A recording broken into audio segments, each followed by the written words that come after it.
Una realidad que nosotros tenemos sencillamente como seres humanos, una realidad que nosotros tenemos como seres humanos es la existencia de conflicto.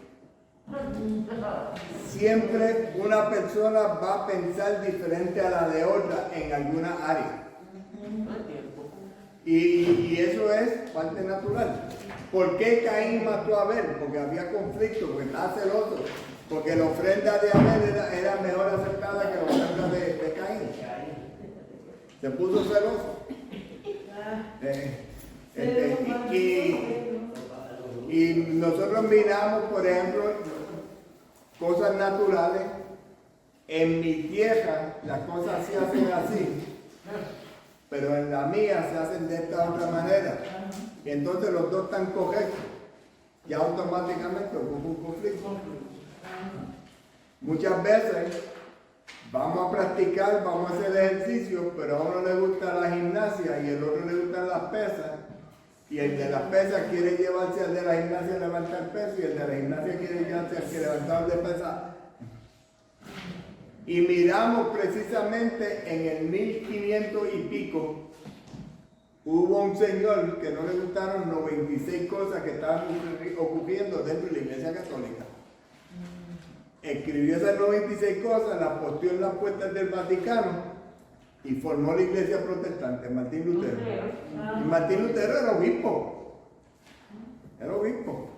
Sin embargo, mucha gente, y los protestantes no lo saben, que Martín Lutero tenía una devoción a la Virgen. Y aún protestantes respetaban a la Virgen. Que Martín Lutero reconocía la presencia de Cristo en la Eucaristía.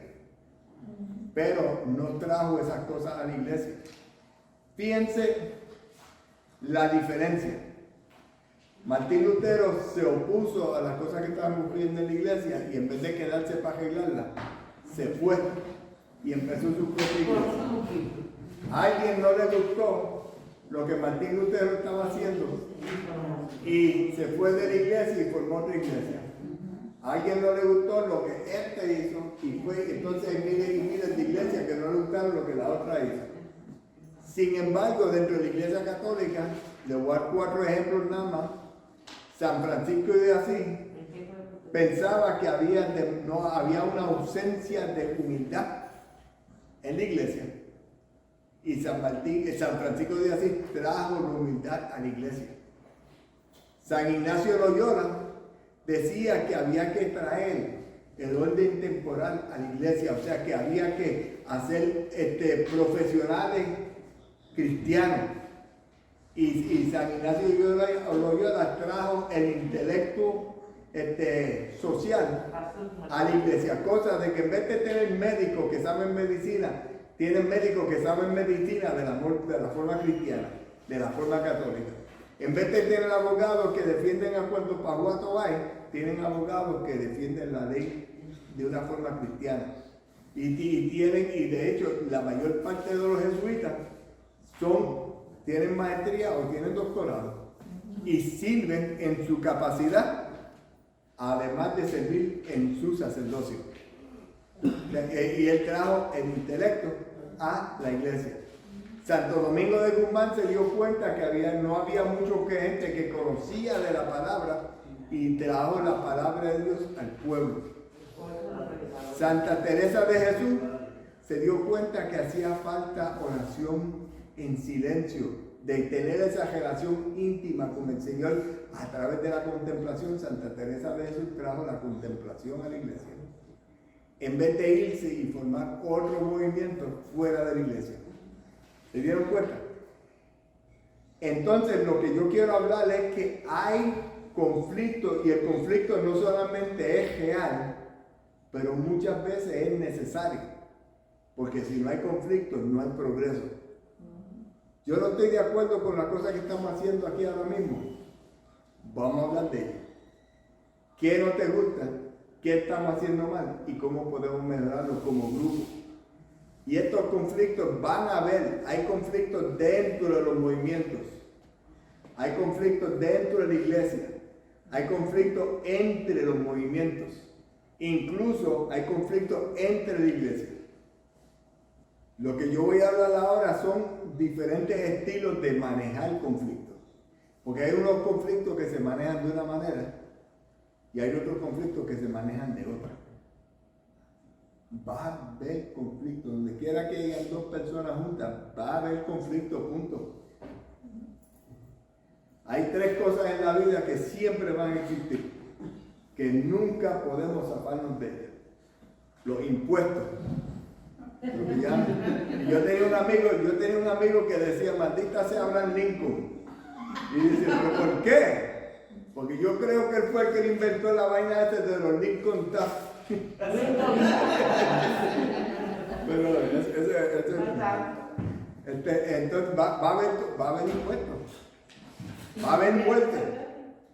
Tarde o temprano, es más, el suegro mío, yo el suegro mío y yo nos llevamos muy bien. Él decía que es un peligro estar vivo, porque cualquier rato no se puede morir. O sea, los impuestos, la muerte y el conflicto siempre van a existir. Siempre van a existir, mientras haya ser humano. Estoy hablando básicamente de un señor que se llama Thomas Kilmann, dos hombres que hicieron un estudio y diseñaron estos 5 modelos. Y no es que un modelo sea mejor que otro. Cada modelo tiene su propósito. Y vamos a ver, por ejemplo, si miramos los modelos de aquí para arriba, la asertividad predomina mientras más alto uno va. O sea, aquí, por ejemplo, la persona que es competitiva va a insistir, vamos a hacerlo a mi manera. Tenemos que hacerlo bien, tenemos que hacerlo de esta manera, esta es la única manera que se hace. Mientras más alto. A la misma vez, aquí es cooperación. Vamos a ver cómo es mejor que todos podamos ponernos de acuerdo para hacerlo bien hecho. Ya no es mi manera, sino la manera de nosotros. Y ahí tenemos las dos direcciones del manejo del conflicto. Así que vamos a ir una por una. El primer modelo es el modelo competitivo, que fue el primero que yo mencioné. El estilo, no modelo, el estilo competitivo para resolver conflictos, el objetivo básicamente de la persona que es competitiva es ganar. Y eso muchas veces es la mentalidad de ese estilo. Sin embargo, este estilo tiene un beneficio y le voy a hablar. Este estilo es vital que las cosas se hagan como uno quiere, aunque exista el riesgo de quedar mal. O sea, hay una persona que dice, vamos a hacerlo de esta manera y el que no le gusta que se mude. Y muchas veces esto rompe relaciones. Y muchas veces este estilo, como de la manera que de llegar a una solución con este estilo, muchas veces crea resentimiento. Lo que cuenta es aferrarse a la idea de tratar de salirse con la suya. Especialmente cuando uno está convencido de que su posición es la más correcta.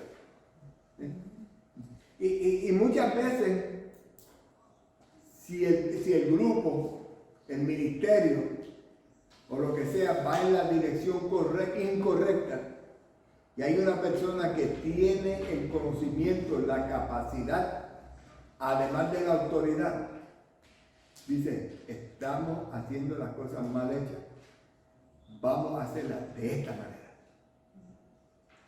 Y muchas veces puede ser el párroco, puede ser el obispo, puede ser el presidente del movimiento, o el director del movimiento, o el servidor mayor, o el coordinador mayor. La cabeza del movimiento ve que hay que cambiar dirección y muchas veces hay que tomar una decisión, vamos en esta dirección porque estamos yendo unos para acá, otros para allá y otros para allá y no vamos a llegar a ningún lado. Estamos compitiendo uno con el otro y no vamos a llegar a ningún lado. O sea, ese estilo muchas veces es necesario cuando no hay dirección. Y lo vamos a ver ahorita cuando hablamos de dinámica de grupo.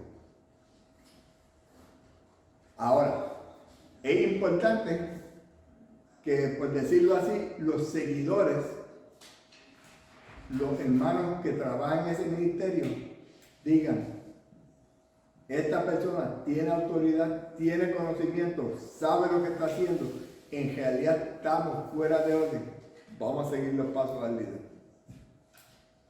Y muchas veces es necesario. Muchas veces es necesario. Y sí, muchas veces crea dolores de cabeza.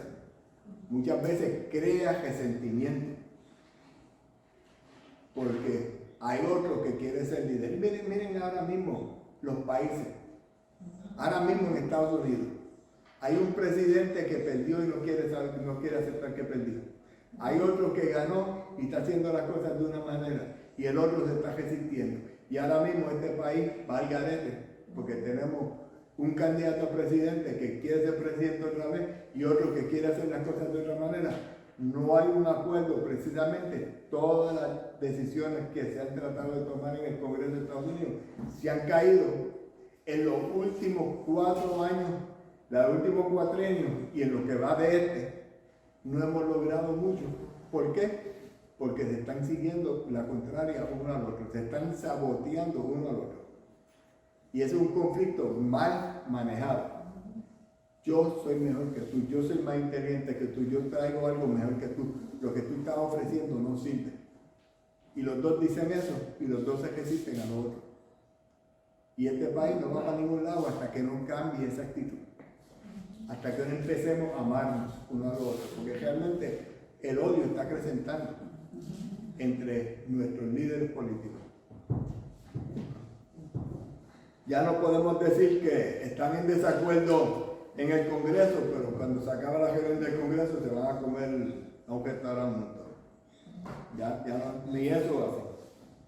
Pero el estilo competitivo requiere una autoridad que tenga conocimiento, que tenga capacidad, que sepa cómo llevar un grupo en una dirección particular. Y que cuando hay un conflicto, diga, esta es la manera que lo vamos a hacer.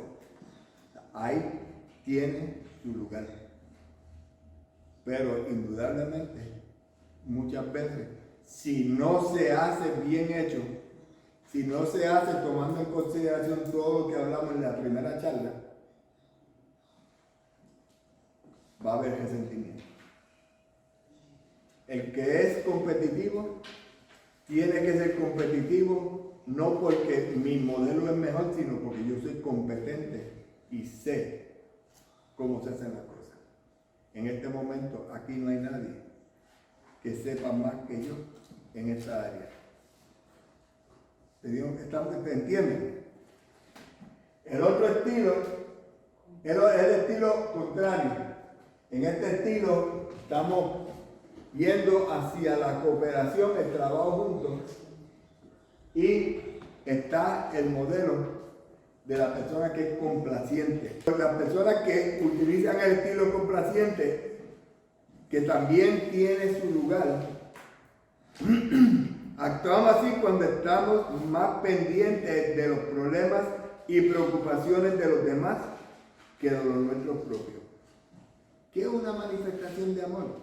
Yo me preocupo más por tu bienestar que el mío. Pero tenemos que tener cuidado porque tengo que cuidarme a mí también. En mis propios intereses. Como resultado, nos acomodamos y cedemos. Y hay momentos donde uno tiene que ceder. Hay momentos donde es importante. Yo creo que esta manera funciona mejor, pero lo que tú estás diciendo se oye bien. Parece que va a funcionar. Si la mayor parte de la gente quiere hacerlo de esa manera, yo te apoyo. En un consejo parroquial, por ejemplo, nosotros hablamos mucho de vamos a votar. Y el voto no es la forma correcta. La forma correcta es consenso. En el consenso, y el consenso tiende a ser más complaciente que otra cosa. En el consenso hablamos de las alternativas, todo el mundo está de acuerdo. El consenso básicamente se busca que todos estén de acuerdo. Vamos a hacer de esta manera. vamos a suponer que fulano tal no cree que esa es la mejor manera, esa persona va a decir, yo creo que hay una manera mejor. Los demás dicen, vamos a mantener esta activa, pero ¿cuál es la alternativa que tú presentas? Cuando esa persona presenta la alternativa, la comparan y la miden contra la alternativa que el grupo está, y entonces dicen, fíjate, la alternativa sí es buena, pero tiene esta y este defecto. Esta alternativa que estamos presentando no tiene esos defectos y es más posible que. Y entonces, tú puedes vivir con esta. Si yo prefiero la mía, pero puedo vivir con la tuya. Y entonces nos vamos con esa. Pero muchas veces esta persona trae un punto bueno y el resto del grupo dice, yo creo que tú tienes razón. Esa tiene esta y esta característica que no tenemos en la alternativa nuestra. Vamos a mirar esta. ¿Podemos todos vivir con esta? Sí, podemos todos vivir con esta. Entonces nos vamos con la alternativa que todos están de acuerdo y así es como se conjuga el consenso. Estamos, consenso de grupo. Y eso es una forma que es un tanto complaciente.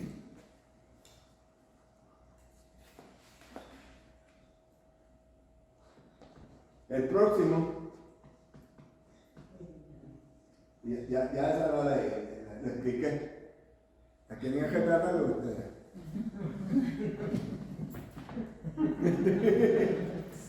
El próximo es el estilo evasivo.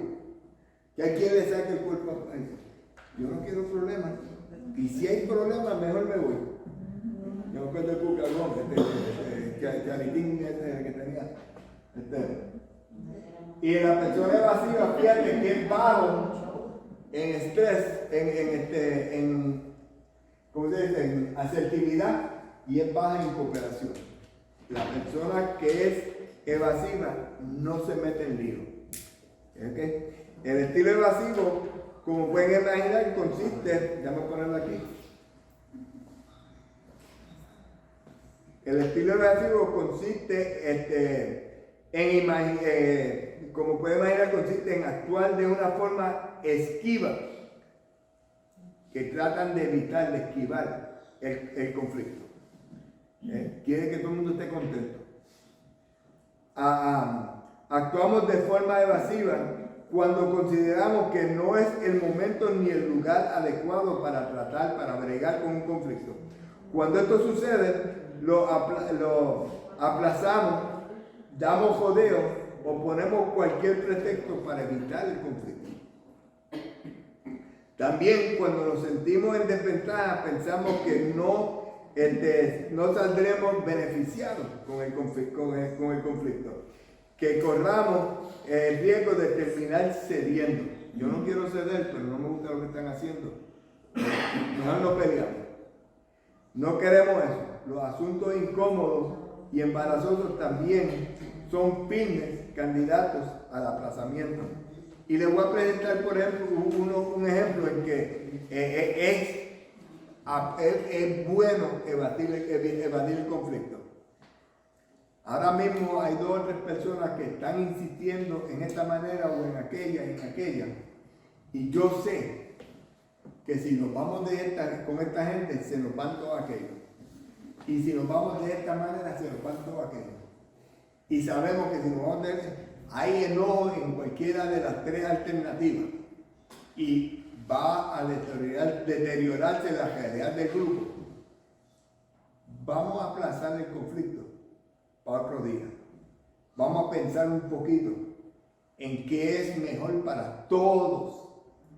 Y es mejor en este momento evitar el conflicto que tener una catástrofe.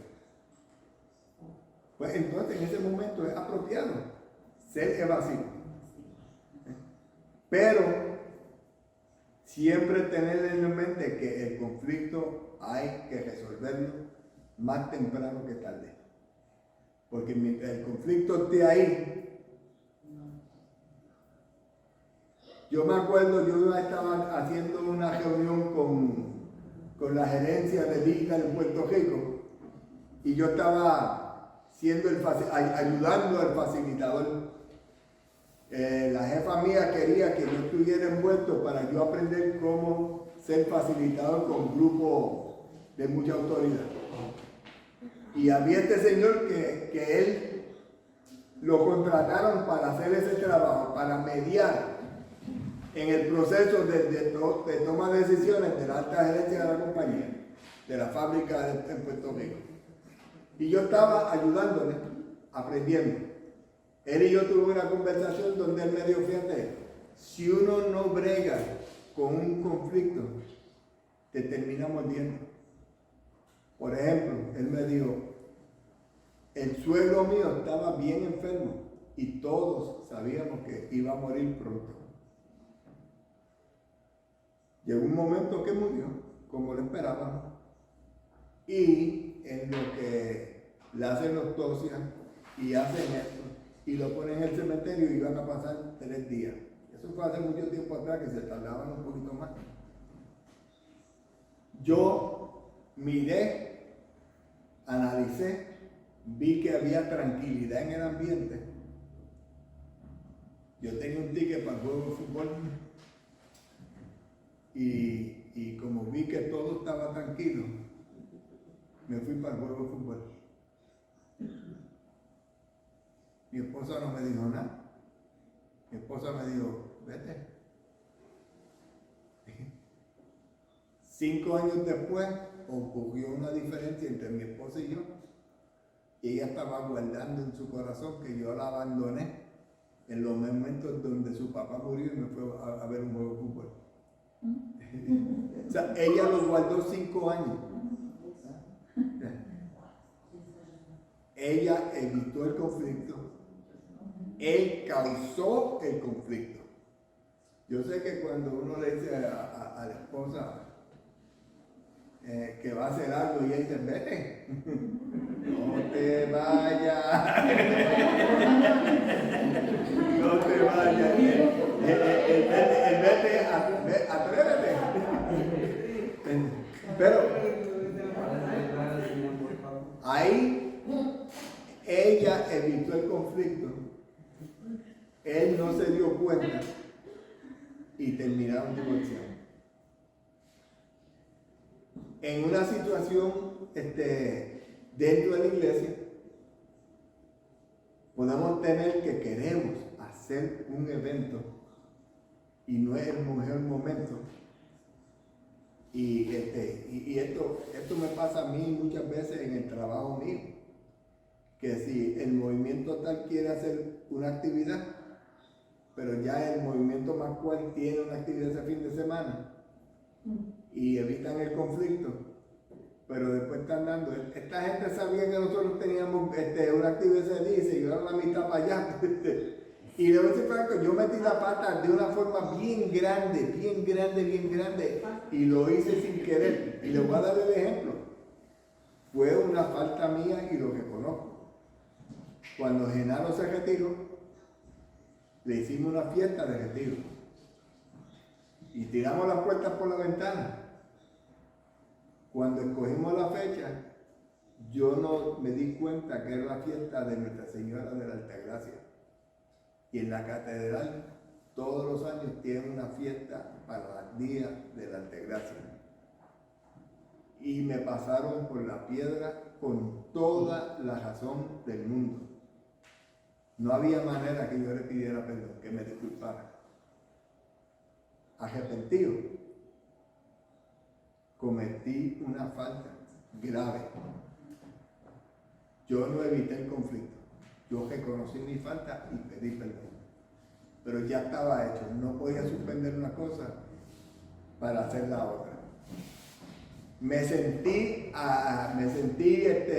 halagado de que Monseñor Connelly se fue de la fiesta, fue a de la fiesta de la Altagracia, fue a la fiesta de Genaro, le dio su reconocimiento a Genaro, que Dios tenga en gloria, y se disculpó y se regresó para la fiesta. Y hubo 2 o 3 personas que hicieron exactamente lo mismo. Pero yo me di cuenta de mi falta y he estado teniendo mucha precaución para no cometer ese tipo de error. Me lo dijeron, lo escuché, alguna gente me lo dijo correctamente, me lo dijo, pero Pedro, tú sabes que debe, y dice, pero tú sabes que, y no tengo excusa, no tengo excusa. Alguna gente por poco me dice pejo muerto, y le hubiera dado la razón. Y le hubiera dado la razón porque es una falta de respeto mía hacer una fiesta el día que este grupo tradicionalmente todos los años hace la actividad de la vida y es una actividad importante. Es un grupo cultural que hay que honrarlo. ¿Se dieron cuenta? Yo debía haber escogido otra fecha. Y está en el calendario de la vaina. Y la razón que nosotros hacemos el calendario. By the way, acuérdense que el día 28 es. Sí, el día 28 tenemos reunión para calendario. ¿Entendemos ese estilo? Otro estilo es el colaborador. En esta forma de manejar conflictos se procura dar con una situación que satisfaga a todas las partes que están envueltas, que están implicadas. Por supuesto, hay que trabajarlo, hay que buscar paz y no llega por arte de magia. Hay que hablar, hay que dialogar, hay que buscar la mejor alternativa. Que esta es mucho más efectiva que la que hablamos ahorita, que el cooperador, que el complaciente. Porque el complaciente muchas veces sacrifica su interés por el bien de los demás. En este caso, el colaborador está buscando el interés y la necesidad de todos, incluyéndome a mí. El complaciente no se incluye. Y muchas veces puede pecar de victimizarse. ¿Se dieron cuenta? Pues no queremos víctimas en este proceso. Si queremos hacerlo, queremos lograr un acuerdo intercambiando información para conocer cada punto de vista en que todos tengan la oportunidad de defender su razonamiento. Y el estilo preferido, cuando ambas partes quieren conservar el bien y mantener un buen estado de relación, también para otras cosas que hay tiempo que sobra para encontrar soluciones. Muchas veces vamos a tardar en buscar la solución, pero vamos con una solución que todos estén contentos, que todos entiendan, y aunque no esté contento, reconoce que esa es la mejor alternativa. Y eso es lo más importante, que todos reconozcan que esa es este es el consenso por excelencia. El que complaciente no siempre termina contento. Termina contento porque mantuve la paz, estuvimos contentos, alegría, muchos besos. Pero yo me quedé pelado.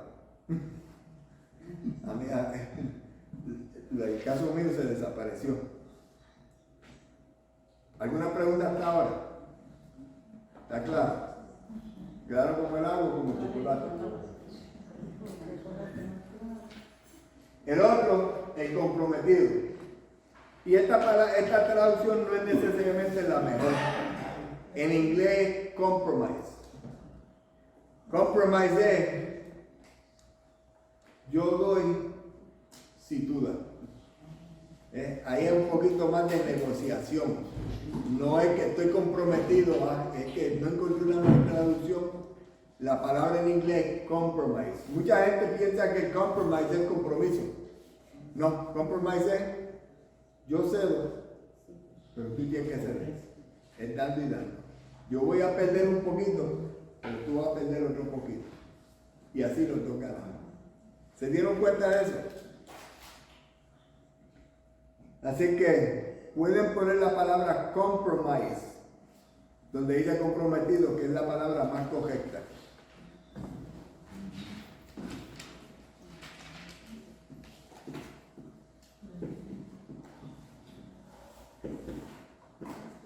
No sé si concepto con ese, yo escribo con acento. ¿Ah? Yo escribo inglés con acento, así que puede ser que tenga, pero más o menos se escribe así. Básicamente estamos buscando ese medio camino, a medio camino entre estilo de complaciente y competitivo, pero no es tan colaborador como el anterior. El concepto podría ser ni para ti ni para mí. Yo doy un poquito, tú das un poquito, pero los dos perdemos un poquito. Utilizamos para llegar a una solución intermedia. Muchas veces no llegamos a una conclusión final. Intermedia en la que todos han cedido un poco. En principio, no es la que hubiéramos todos deseado, pero es una solución aceptable y que puede valer. Ahora, hay un área donde no hay negociación, donde el estilo competitivo tiene que permanecer. Y es cuando la gracia de Dios está en riesgo. No podemos negociar con el plan de salvación.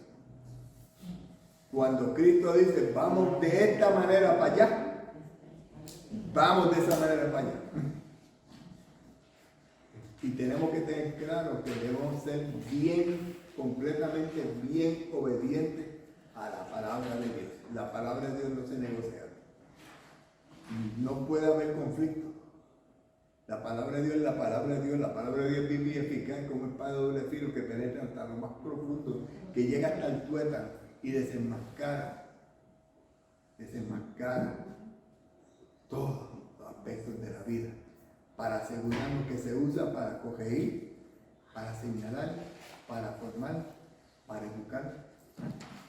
Y con eso no puede haber conflicto.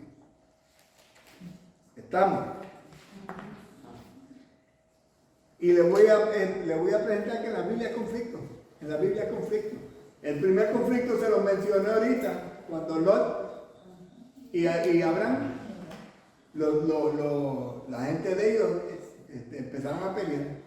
¿Y qué hicieron? Uno cogió para acá y el otro cogió para allá. Sin embargo, la mitad se mantuvo, porque cuando Lot estaba en lío, Abraham vino a rescatarlo.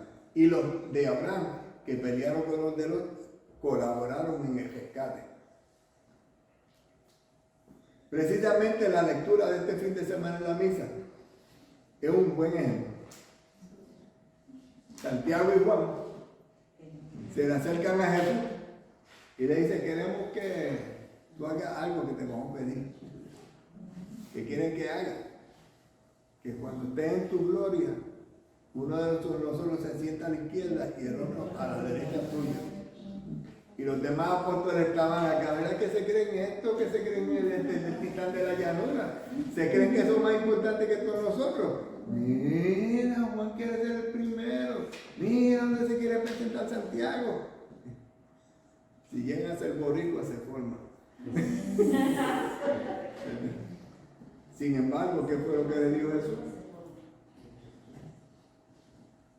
Van a beber del mismo, van a bautizarse con el mismo bautismo que yo me bauticé. Van a beber de la misma copa que yo tomé. Sí. Yo sé que lo van a hacer. Y les va a doler. Yo sé que lo van a hacer. Pero el asunto de quién se sienta a mi derecha y quién se sienta a mi izquierda no es cosa mía. Ya están asignados. Y ya lo asignó alguien que está más arriba de yo. Entonces llama a los apóstoles y le enseña lo que es humildad. Le enseña lo que es un buen líder. El que quiere ser líder tiene que ser servidor. El que quiera ser el mejor tiene que hacerse esclavo.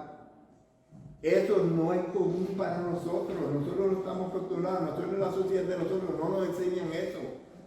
Eso nos lo enseña Cristo Jesús. Y tenemos que aprender a servir. Tenemos que aprender a dar. Tenemos que aprender a que los demás son mayores que nosotros. Y tenemos que tratar de ser lo mejor posible, pero tenemos que siempre tomar en consideración a nuestro hermano por encima. Es interesante, creo que el Evangelio según San Juan hay este mismo recuento, pero la mamá es la que pone eso y le dice, los nenes, a ver si los nenes Me lo puedes sentar uno a tu lado y otro a la izquierda. Imagino los apóstoles en ese caso. Mira esta. Mi mamá pidió primero. Hay conflicto y siempre ha habido. Ahora otro conflicto bien interesante. Pedro está durmiendo. Tiene un sueño. Bajo un manto de comida. Y escucha a un ángel decirle, mata y come. Dice, si yo no puedo comer esa comida impura. Y dice, no, Pedro, acuérdate, lo que hace impuro al hombre no es lo que entra por la boca, es lo que sale de su corazón. Escucha que por ahí te vienen a pedirle algo. Y vinieron los soldados de Cornelio. Aquí vive Pedro. Sí, vive, yo soy yo. Cornelio quiere hablar contigo, te necesita. Y él se fue, porque el mensaje del Señor fue que le dije, entró a casa de Cornelio. Cornelio es pagano. Y hay una época en que los judíos no pueden entrar a la casa de un pagano. Pedro era judío. Pedro entró a la casa del pagano, comió con el pagano, comió lo que había de comer con el pagano. Cuando bautizó a Cornelio, a toda su familia y a todos sus sirvientes, ahí tenía una maradita, un equipo de fútbol completo, bautizado, entregado. Los apóstoles no sabían lo que había y los demás discípulos tampoco sabían lo que había pasado, pero sí supieron que Pedro entró a casa de Cornelio, sí supieron que Pedro comió con Cornelio y sí sabían que Cornelio comía comida impura. Y cuando se fue y se reunió con ellos, lo pasaron por la piedra, lo regañaron. ¿Y qué hizo Pedro? Pedro le explicó las circunstancias. A mí el ángel me dijo que fuera a casa de Cornelio, me dijo que y me dijo esto y lo otro. Cuando él le explicó lo que había pasado, entendieron y aceptaron. Nosotros somos capaces de entender y aceptar a nuestro hermano. Tenemos esa capacidad.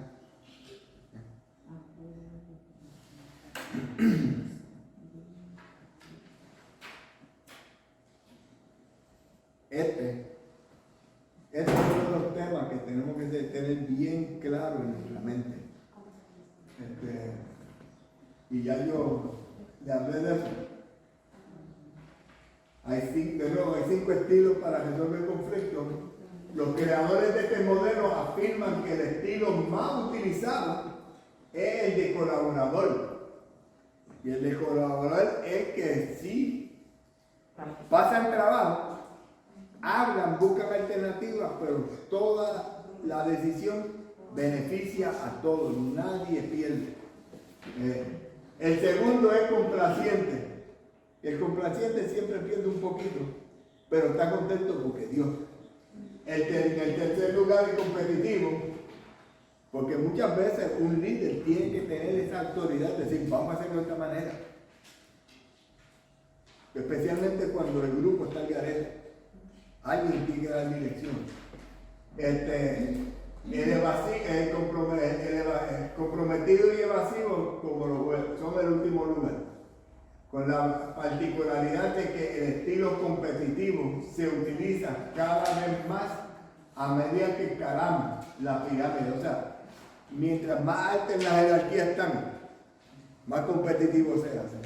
O sea, 2 supervisores transan, 2 managers buscan resolver y quizás colaboran, pero 2 gerentes grandes compiten, porque los chavos de esta compañía tienen que comer de los chavos de la otra compañía.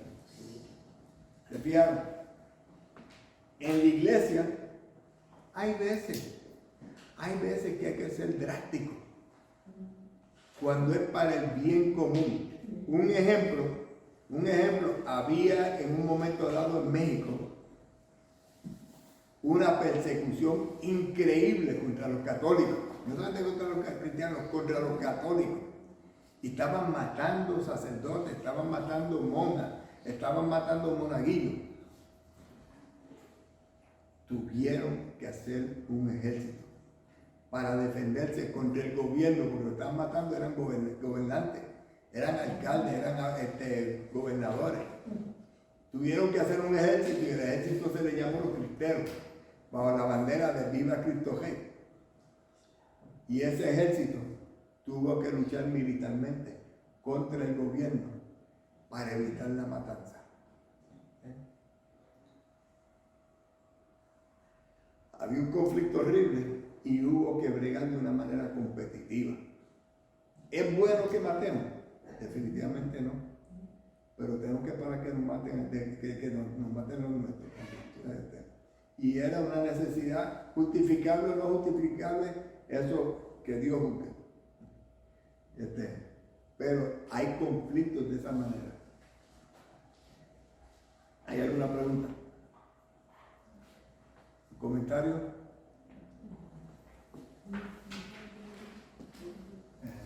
De nuevo, dichoso el que no va a las reuniones de malvados, ni sigue el camino de los pecadores, ni se sienta en la junta de los burlones, mas le agrada la ley del Señor y medita su ley de día y de noche. El que pone en práctica y vive conforme a la ley, vive correctamente la solución de conflictos.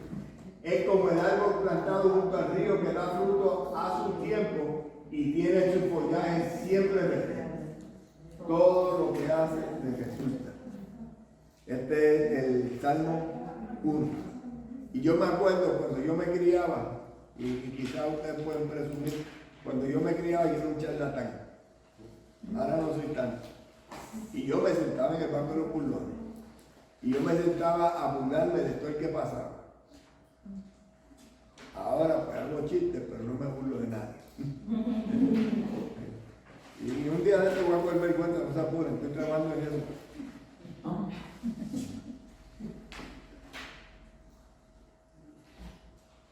Y ahí, esta es la lectura de Pedro que les dije, que está tomada de Hechos de los Apóstoles 11 del 1 al 18.